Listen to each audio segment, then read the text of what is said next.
Good morning, everyone, and welcome into Wake and Take.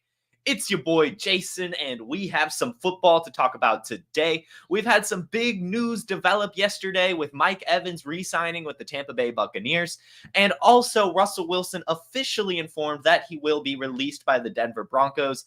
Plenty other NFL news, rumors, and updates as well that we will be breaking down on today's episode of Wake and Take. So go ahead, take out your coffee, sit back, relax, and enjoy the show.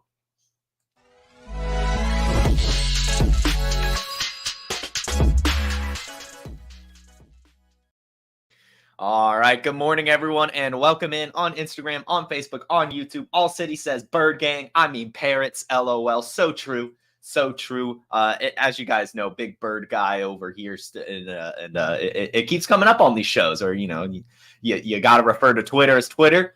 You can't hate Roma, or you can't like Romo Dunze because he doesn't believe in pigeons. No bird hating allowed on Wake and Take. As you guys know, I own a bird. You sometimes hear him on these shows. You probably hear him right now as he's chirping in the other room. But good morning to you guys. Good morning, Ryan. Good morning, Jess. Let's talk some football. As we know, we'll start with Mike Evans, as yesterday, and it was even before Wake and Take, but I wanted to talk the Combine. I didn't want to talk Mike Evans yet. I wanted to talk the Combine. So now we get to break down the Mike Evans news, and this is him re-signing with the Tampa Bay Buccaneers, kind of as expected. I know that the big news for the past month or so was that Mike Evans was going to be the hottest free agent wide receiver on the market. But if you tuned into Wake and Take, I've said a bunch of times, I really just feel like Mike Evans wants to be a Buccaneer. The Buccaneers want him, and it doesn't make sense to me why he would leave. And here we go. He's been re-signed 2 years, $52 million with $35 million guaranteed. Now, that is the maximum. Yes, he's going to get $35 million. The $52 million to get to is going to be some incentive-laden stuff, which, if we know anything about Mike Evans, he probably will reach those incentives. But since it is an incentive-type contract, not all the details are really out yet, so we don't necessarily know how much money the Buccaneers still have. What we do know is that before this, they had roughly $45 million, almost 50, I believe, after releasing Shaq Barrett. So with this deal, assuming it's $35 million guaranteed, knowing it's $35 million guaranteed with up to 52, you have to assume it's, maybe 17 this year, 17 the next, or $10 million this year, $25 million the next. I think that there's going to definitely be some sort of finagling that the Tampa Bay Buccaneers have done with this deal, because they still have a lot of outstanding players that they need to figure out. They still need to figure out how to re-sign Levante David. They still need to figure out what to do with Antoine Winfield, and they still need to try to bring back Baker Mayfield. And reports are coming out this morning and yesterday after the signing of Mike Evans that Baker Mayfield does not want to take a discount to stay in Tampa. He wants to get what he believes he's worth, which I think is reasonable. But I think that Tampa's offer is probably pretty close to whatever the market would offer him. I really don't think that it suits Baker Mayfield to go to another team again.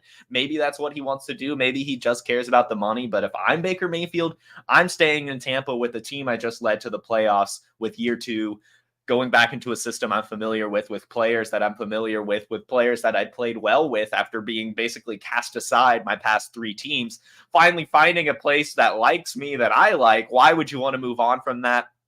I don't know. But, sometimes it's just hard to get into the head of these athletes. Money is a big thing. So we'll see. We'll see what happens in terms of bringing back Baker Mayfield, bringing back Antoine Winfield, bringing back Levante David.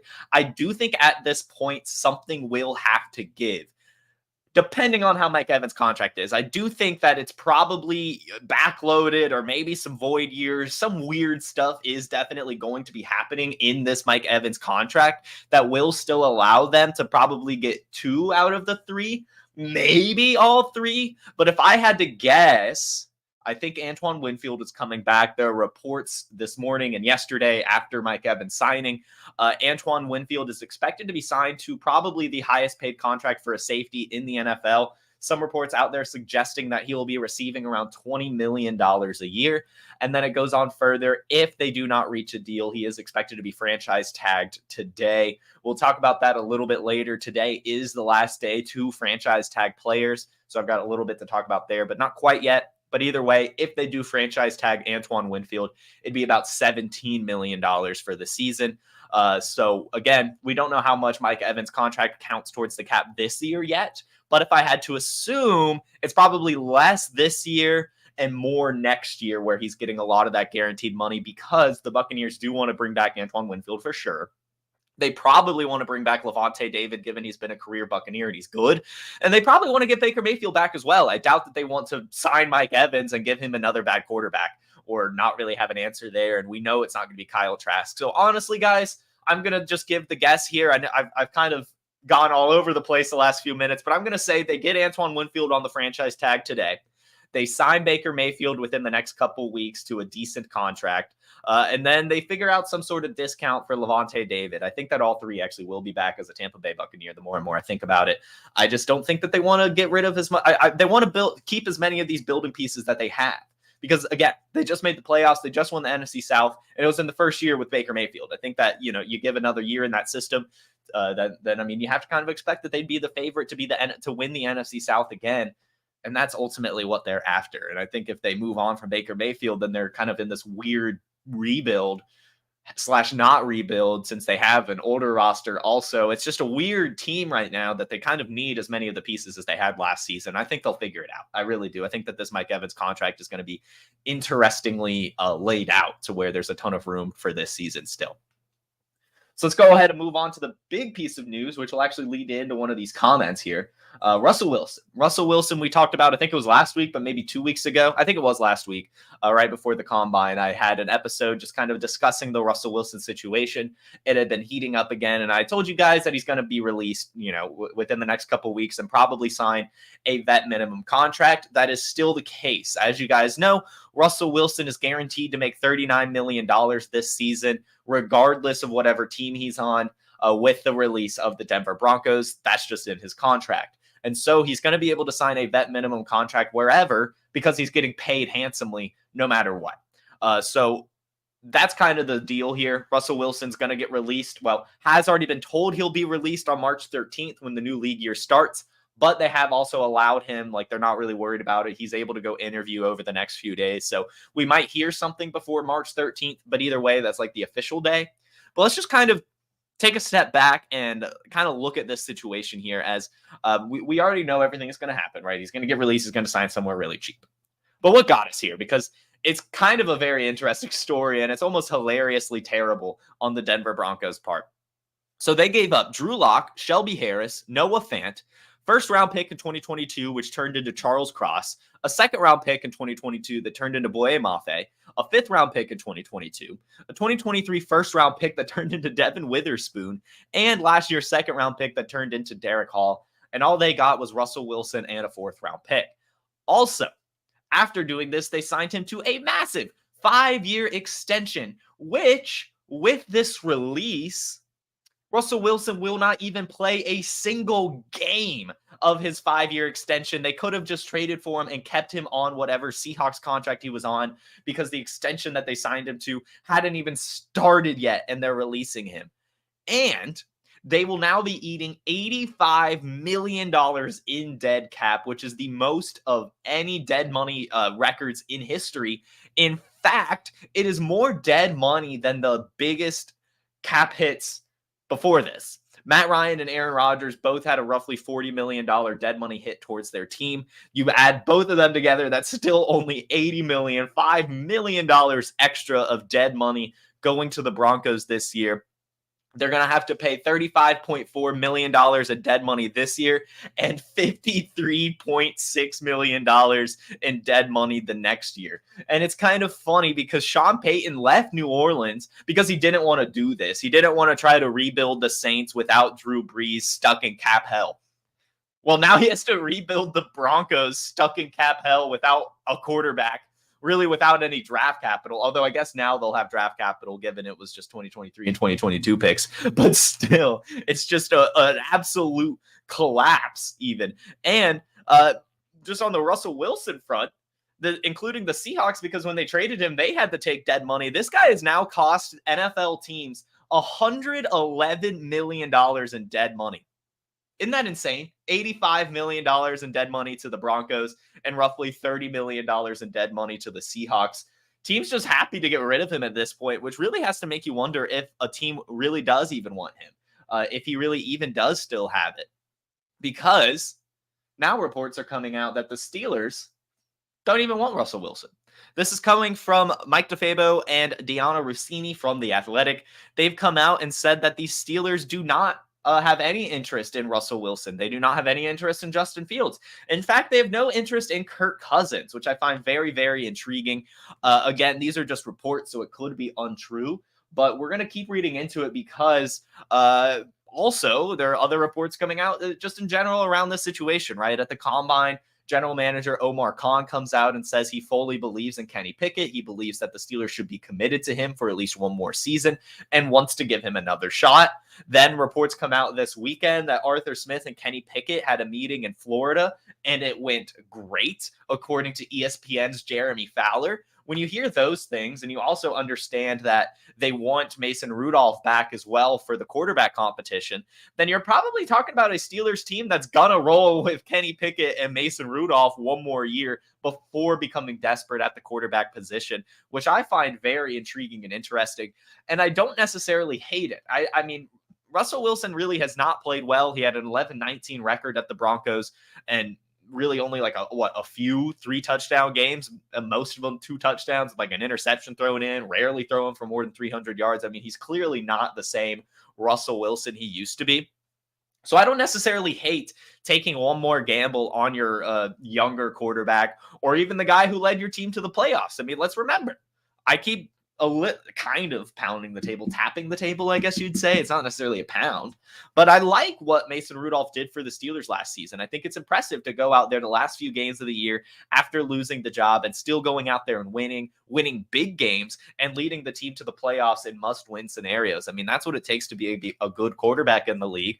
And I can't necessarily guess what the Steelers would want beyond that. You're trying to make the playoffs every year and you just did it. So it's not like you have to change too much. So I guess I don't hate not going after Russell Wilson. I do still think that if this report is that they're not interested in Justin Fields, Russell Wilson, Kirk Cousins, I do still think, given Russell Wilson will sign for a vet minimum, like he's not going to sign for more than like $2 million for the year. I mean, I still think that it's worth it, right? It's like you're not risking anything to get Russell Wilson if you're the Steelers. But I do also like the idea of just trying one more time with your young guys. Why not? You just made the playoffs with it. You're bringing in a new offensive coordinator. Maybe he has some ideas to help Kenny Pickett. Who knows? Who knows? So either way, Steelers looking like at this point that they're going to keep rolling with Kenny Pickett and Mason Rudolph. This is a story that's been developing like crazy, and there's continuously an update after update. So we're not going to write it in stone yet, although that's where we're at right now. We could see if anything develops because, again, Russell Wilson's going to sign for the minimum contract. And I imagine a team like the Steelers, who don't have a ton of cap money right now, would love to be able to take that chance. But there's a lot of teams out there, too, that wouldn't mind getting a quarterback for really cheap. Maybe the Raiders or something, maybe staying in the West or whatever. But either way, that's where the Steelers are at now. We'll bounce back to the Russell Wilson thing as I see a couple stuff about it. A little stuff in the chat about Russell Wilson. Where's he at? There he is. That's Justin Fields. Russell Wilson. All right. So, this is what Rubio had talked about. The Steelers are not pursuing any of these quarterbacks. Is Kenny the guy or a rookie? I'm going to say it's Kenny Pickett or Mason Rudolph. Like I just said, it's going to be one of those. It's probably going to be Kenny Pickett first, and then they go back to Rudolph if he fails. And then let's see, what trade was worse, Russ or Deshaun? And this is funny because actually in my show sheet, I wanted to mention this and just completely glossed over it. Fun fact, everyone listening, the Russell Wilson trade and the Deshaun Watson trade happened within 2 days of each other. They happened 2 days apart, which I just think is crazy that two of the worst trades in NFL history so far came within 2 days of each other. Just a rough week for NFL trades, front offices that made moves for quarterbacks those couple days, because those are some bad trades. And honestly, before we move on from Russell Wilson, I also just want to talk about this whole situation in general, because I think the Broncos are getting off way too easy here. Really, let's talk about it, because if you look at social media or anything right now, it's everyone clowning on Russell Wilson and not the Broncos, who hired Nathaniel Hackett because they wanted to get Aaron Rodgers and then didn't get Aaron Rodgers. Then to pair with Nathaniel Hackett, they were like, well, I guess Russell Wilson's a nice consolation prize. We'll give up a ton of picks and a nice contract to Russell Wilson. Oh, but then we're just going to fire Hackett. And then we're going to hire a coach, Sean Payton, who's openly admitted to not really liking Russell Wilson. And there's just a weird kind of vibe between the two. And then you just release Russell Wilson with the biggest cap hit in NFL history. In fact, 2 times bigger than any cap hit in NFL history. Masterclass in sucking as a front office. Just a terrible, terrible display by the Denver Broncos front office for sure. And I'm really surprised that they're getting off so easy, because all the news and talk out there is how bad Russell Wilson's been and not how terrible of a decision it was by the Broncos to do all this. And it's like, it was just failure after failure after failure after failure. And at some point, you've just got to cut ties, which I guess is now. But my God, that was just an awful run to get to where we are today. And speaking of awful runs getting to where we are today, reports are now coming out that the Giants are suffering from buyer's remorse on Danny Dimes' massive contract. $40 million a year or something crazy like that, right around there. And Rich Eisen has now reported that what he heard from the combine, from Giants staff and other people around the league, is that the Giants are done with Daniel Jones and have buyer's remorse. And makes sense. It makes sense. I know last season they just re-signed him, or not re-signed him, but extended him to a big contract. And then he got hurt. Didn't really play that well. The Giants in general kind of sucked. And that's got to suck from a front office standpoint, paying this guy, and then he kind of plays worse than what he did the year before.